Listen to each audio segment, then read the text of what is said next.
And we are a little further along.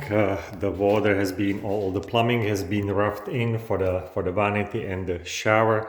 All the drywall is up, all the walls are covered, and we are open to the closet and have a Ditra Duo, which is the membrane with the thermal break on the slab all the way through. So we are heating this pathway from the bedroom through the closet and put the membrane all the way on the whole closet floor just to keep the height the same for the flooring. But the tile starts at this doorway, and then this will be the tile bathroom and some kind of different flooring in the closet. So this is our linear drain all installed with the heating cable. You can see the difference in the color. So the more orange is the Ditra heat membrane, the regular one, because we are already on a pre-sloped stair foam shower tray. So we are on the insulation already. We don't need a thermal break there. It's already done.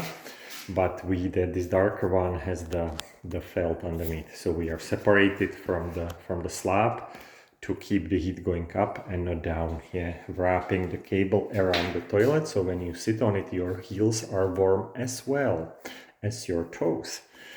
And yeah, so this is the progress. Next we are obviously waterproofing the shower, finishing drywall and starting some fun tile.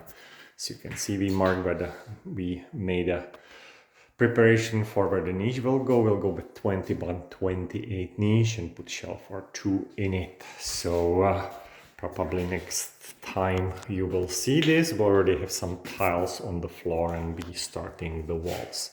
So thank you for watching.